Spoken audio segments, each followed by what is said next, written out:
What's going on, guys? I'm Aaron from PhoneDog.com, and two great things. Count it, 1, 2 great things have happened in the past couple of days. One, I got my hair cut. The bangs were a little long, the back needed to be trimmed. Got that taken care of. Two, the Apple iPad 2 is out. AT&T, Verizon, Best Buy, you name it. If it's in stock, which they're actually pretty hard to come by right now, you can grab an iPad 2 starting at $499. It's really more of an evolutionary upgrade.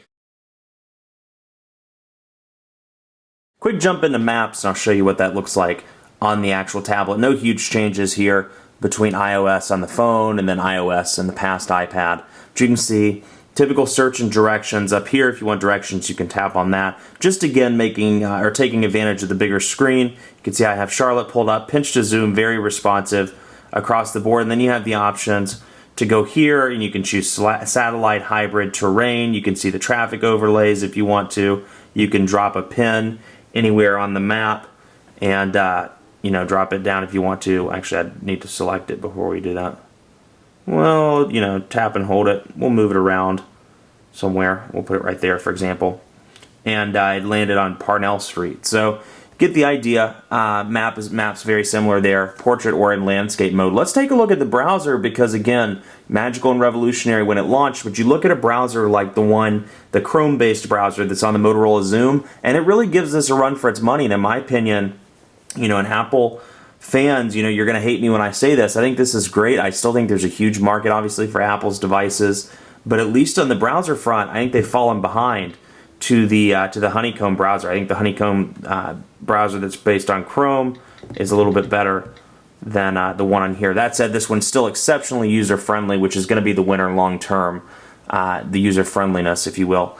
But, again, I think the Chrome browser and the ability to have the tabs, the quick tabs up at the top, and the fact that it looks a lot like a computer browser is the win long-term. Here's obviously our page, PhoneDog.com. You can see as if you didn't know that. Here's our page, PhoneDog.com. Of course you knew that.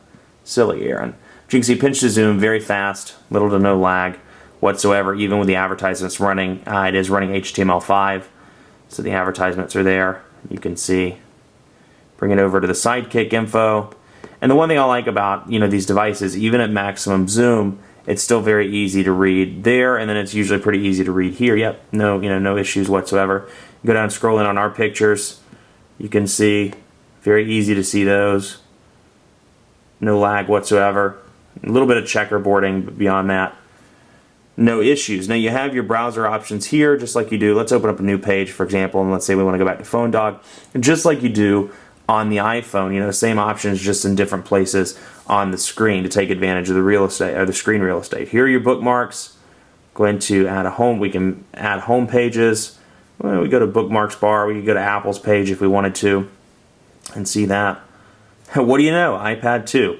So you get an idea of what it looks like. So again, user friendliness, fantastic on this device. If it was my mother requesting, my advice on it, I would probably say iPad 2. But in terms of just the browser department, if we're comparing just that one, you'll hear more about this in the dogfight, but I think the latest Honeycomb tablets give this a run for its money. Let's take a look at Twitter. Just because I downloaded this, and it is the tablet-specific version of Twitter for iOS. So we'll see. We'll do the timeline. We'll open up a new tweet here. Testing from iPad 2. Ooh, not iOS, iPad. iPad 2. We'll send that. And then as soon as we send that, go back up here and look. Testing from iPad 2. So there it is.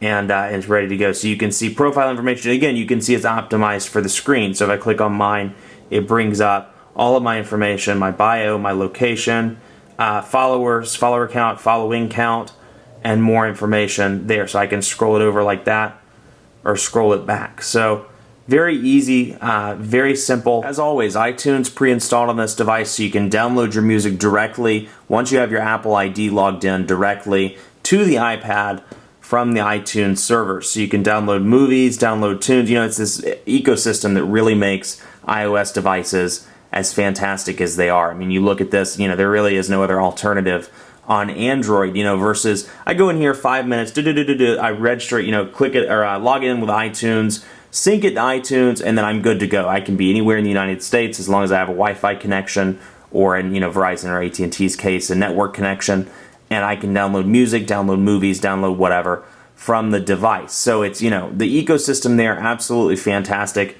and it's something that's really unmatched across the board. The fun part of this, speaking of media and things like that, the cameras. You have a front-facing camera and then the rear camera as well. I'll do a video test, an HD video test on this one, but let's open Photo Booth, for example, and you can see that, I was having a little bit of fun with that earlier, and we'll go to get rid of that one, we'll delete it, and then we'll bring one back up here. So we'll do stretch, for example. I can't really stretch out the camera because that'd be kind of boring. Look at the camera stretch, ha ha ha ha ha. Let's see if I can get myself. There we go. If you can play around with it. I'll take this picture. Let me hold myself straight. There we go. Oh, come on. It's not letting me take the picture. Huh. Let's try that one more time. I was trying to hold that face the entire time. Let's see.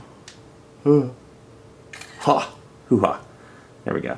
So you can see that's what that looks like. So you can have fun with Photo Booth. It's pre-installed on this device, and then you can switch around the effects and things like that. The kaleidoscope, that's another good one, of these pictures, and play around. You can save the pictures, you can email them, and more out of Photo Booth. You have, of course, the camera application where you can put it in facing mode, front-facing mode, or rear-facing mode. You can take a picture. We'll take a picture of the Nexus S. And it's funny, I'm so used to smartphones, I can't remember which side. Okay, there it is.